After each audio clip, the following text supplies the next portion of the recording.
Hey guys, welcome to Cricket Fanatics Magazine. This is your daily show. I'm your host Khalid Mohideen, and this is the show where we talk about all the major talking points in South African cricket. This daily show is going to be a little bit of a twist as per usual because we're going to kind of review the Pakistan tour to South Africa.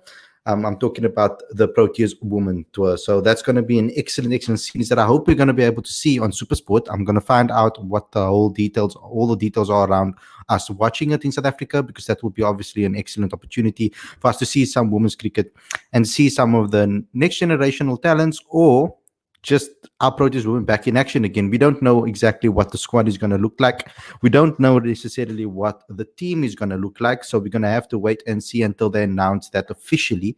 We do have a kind of estimated team based on the training squad that took place, of course, and we're going to present that to you. But before we get going into today's topic, don't forget to subscribe, click that notification bell for all future videos.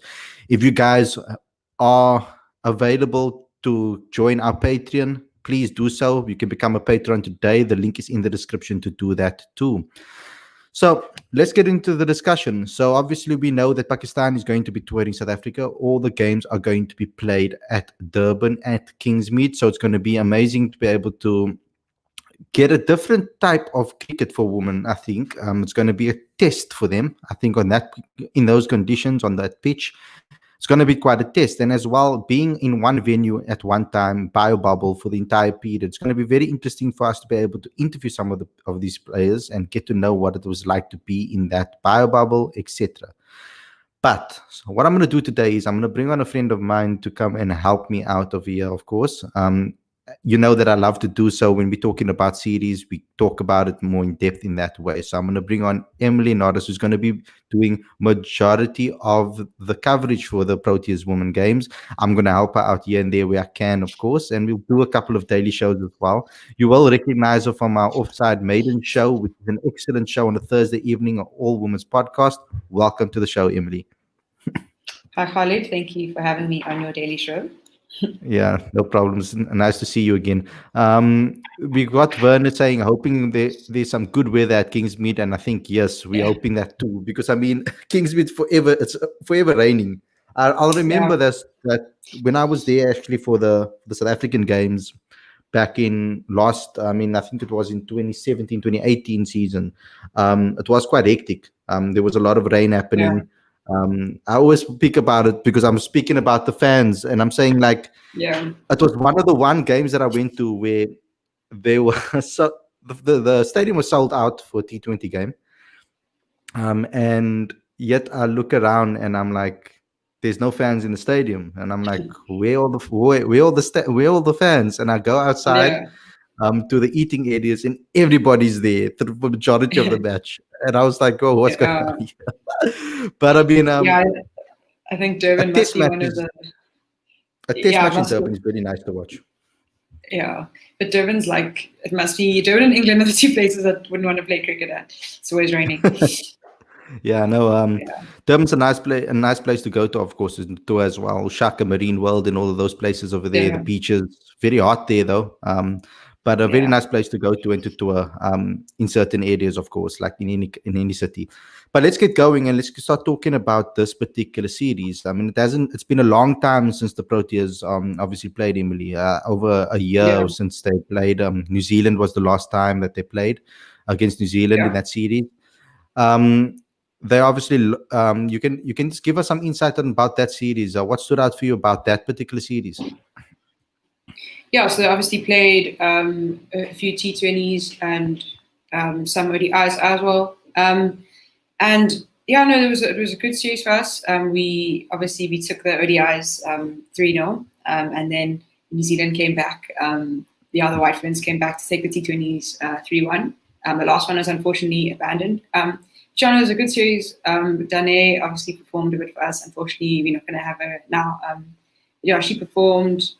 Laura performed. Chloe Tryon, which is also a bit of a disappointment to not have her. But I'm interested to see who's going to be included in the team and who the youngsters are going to, which youngsters are going to step up in this series.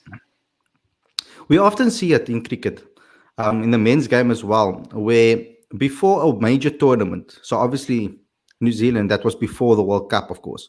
So before a Mm. major tournament, New Zealand, Australia, England, they tend to like almost experiment on one of the formats in a way. They don't really focus as Yeah. many of the on the one format, and then they obviously focus on the T20 game. Maybe that's what we saw with New Zealand, for example. I mean, they lost Yeah. completely in that. I mean, it's something similar happened. You can see because it's a T20 World Cup in the men's side, we saw obviously us beat Australia in the ODIs completely, but then we got a hiding in the T20s. Similarly, in the ODIs against England, when we played the first time around, we this time of the last time obviously it was called off, but the previous time in February, January in 2020, we drew with England in the ODIs, but then we lost heavily in the T20s again. So like, it's always like before the World Cups, they get their ducks in a row. I'm hoping that South Africa can do the same Yeah. thing. Pakistan is no walkover. Yeah. Pakistan is a No. difficult Yeah. team to play. I mean, they always in everything that they do, they fight till the end. Even if they do get beaten, they won't go out without playing a good match. So Yeah. let's just have a look at the fixtures quickly. So that the people know what's happening. We've got the Mm. fixtures on the screen for you right now. The ODIs over there starting on 20 Jan. And then it's so crazy to see the 20 Jan and the 21. We forget sometimes it's been 2021 when the Yeah. Proteas are going to play 3 matches in Kingsmead. And then T20Is, of course, I'm starting on the 29th of January and running till February. So it's going to be interesting to see these women back in action. Yeah. It's difficult because we tried to get the squad. I asked about the Mm. squad. They said the squad hasn't been released yet. The official squad hasn't been released yet. But we do have Yeah. something to work with, Emily. So we have Yeah. the Proteas Women's training squad to work with. There's 25 names here to look at. I put Yeah. M's next to the names for the maiden call-ups if they do get it. So if these players get called up, it would be their maiden call-ups. But if you Yeah. look at the list, quite phenomenal list over here. Now we know already that Chloe Tryon, you said that won't be available. I saw it in your preview. And you said that Marazan Cup as well won't be available. I mean, Marazan Cup, Dana Fanikek won't be available. Yeah. Okay, so that's two big names that South Africa is going to be missing. Who do you think is going to be captain Yeah. then if Dana is missing? Yeah. So there's obviously two options there. In my opinion, Shanae Luce is a very feasible option there. She's done it in the past, and she's a very capable captain. So I wouldn't be surprised if Shanae takes the captaincy. But I'm also interested, perhaps Nadine de Klerk, if she gets an opportunity to captain. Although, yeah, I mean, she's been in good form now recently in the WSL as well. She performed quite well. So it'll be interesting to see who gets the captaincy. But I think I'm leaning more towards Shanae for the captaincy. Yeah, I think a lot of people will be, and she spoke about it actually in one of the features we did in one of the magazines. Actually, she spoke about wanting it, but not turning down the captaincy if it happened. Laura Goodall, we saw her obviously captain a little bit in the WSL. Marazan Cup is also one of the senior players that can really step up. Mignon Dupree was former captain. I don't think she'll take it this time around. I think they want to look for a younger person. But I think some of the names on this particular list, Banetti, one of them. That's someone that you can give us a little bit of an insight in. Who are some of the youngsters that you're excited to see from this particular squad?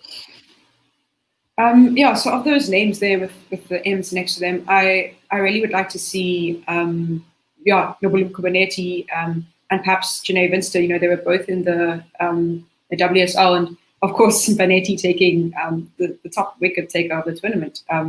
And also Janae was she bowled her spin, and she controlled the game well. She took some wickets as well. So I'd like to see them.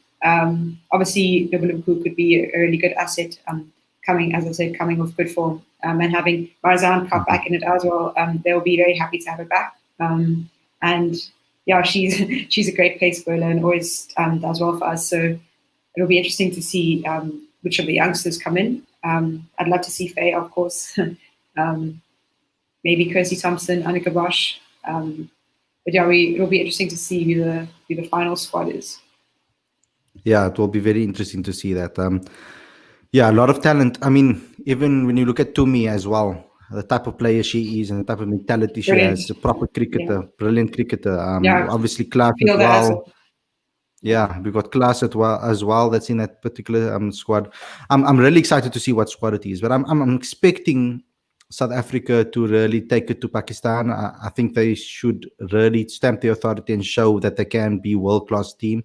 They've been on the brink Yeah. of success so many times. Obviously, ICC Champions Trophy coming close in the semi-final, being knocked out very heartbreakingly against England, and then again against Australia. That was even more heartbreaking Australia, because you know, they were in the driving seat to win that game yeah. And 100%. I then mean, the rain and just then that decided changed. to, yeah. That still That's breaks why my I heart really, every time I think of that. Every time yeah, I think of that, me that too. picture, there's that picture in my brain where they're all, I think they're standing in a huddle and like they're all just crying. And every time I picture that picture, I just get sad because Yeah, no. like you said, we were in that game. If rain hadn't come, we could have won that game in my opinion. So it hasn't been going our way in World Yeah, Cups and I in mean, other competitions recently. Nadine de Klerk was excellent in that semi-final. I mean, the way she Yeah, bowled. I mean, yeah, we bowled beautifully. And if the rain didn't come, I mean, it's a pity. They need to really change that rule. I think. I don't think it's a fair rule. I don't think that, yeah, or maybe have a reserve day or something, or if it's rain affected. I yeah. don't I know. was going to Something they need to say, change that yeah. rule. I was going to say a reserve day, yeah. Or I'm not sure because obviously, like duck with lures is very standard. I don't know. There's a lot of complications with duck with lures, and I'm not always 100% sure of like how they do it and if it's fair or not. But yeah, I think a reserve day in big competitions would be better because teams obviously. I mean, we won all our matches if I'm not mistaken, or we lost one or something. So we deserve to be there, and then like for the weather to take us out is disappointing. So Yeah, I mean, it was heartbreaking because I mean we looked in great form and then Australia ended up winning it and beating India convincingly in that particular final. convincing, So yeah, like I yeah, mean I mean if they could have, I mean that would have what could have been. But luckily with the Proteas, they have a very young team. I almost yeah, feel that they are doing it right. They they are the examples for cricket in South Africa because the way they transition and bring in yeah, youngsters and the culture they build.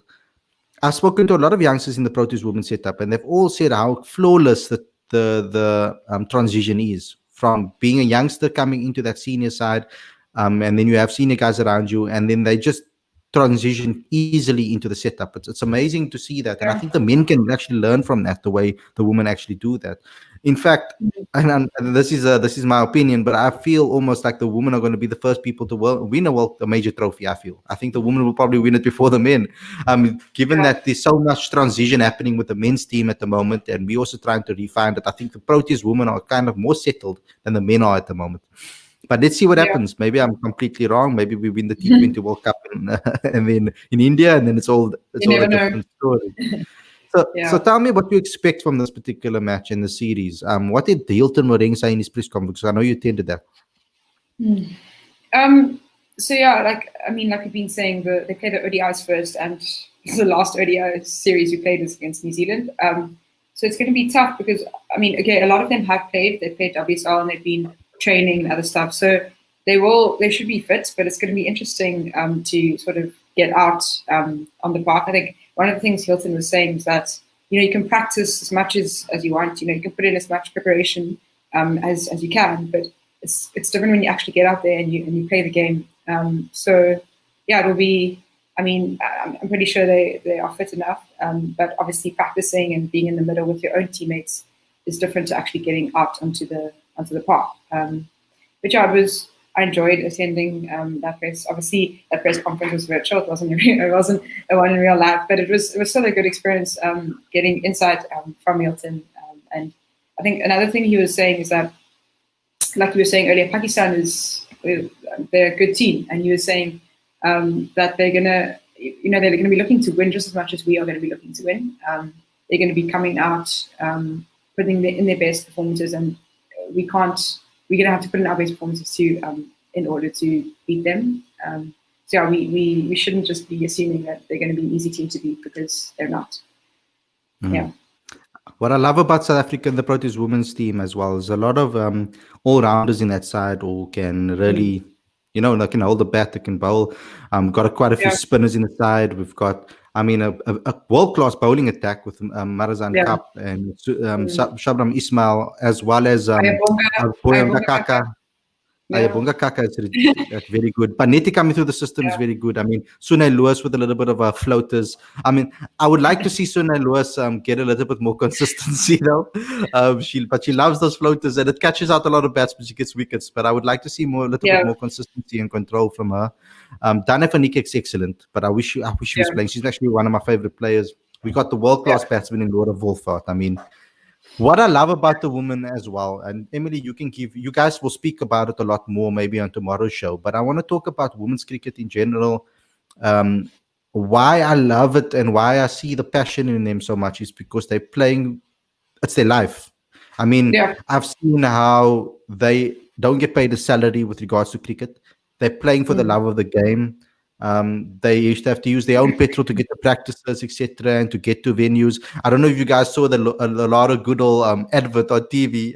There's an advert on TV that she shows, where she speaks about it, and it's actually fact. Because I went down to the practice and I was like, one of the Western Province practices, and I was amazed by how the coaches look after the girls.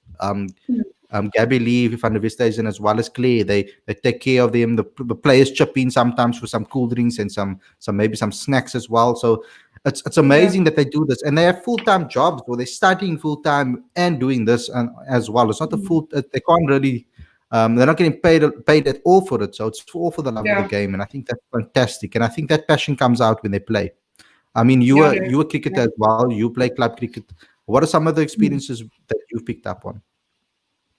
It's the same in club cricket. A lot of my team, they're not, they don't come from necessarily super wealthy backgrounds, and they like often we can't. I mean, if we have a game, that's away or something, we all just like chip in to help pay to get to those games and stuff. So I've seen it definitely, like the support for each other within a team and within an environment in female cricket, in women's cricket. Because we'll always be there to help each other because we love the game so much. So we're passionate about the game and we really want to play the game. So we'll do whatever is needed in order to get to play the game, I guess. But yeah, it's definitely encouraging to see how passionate females are. And I feel like the main reason why we do it is because we're so passionate about it. So even if we're not getting paid, so it's definitely commendable in the female game. Yeah.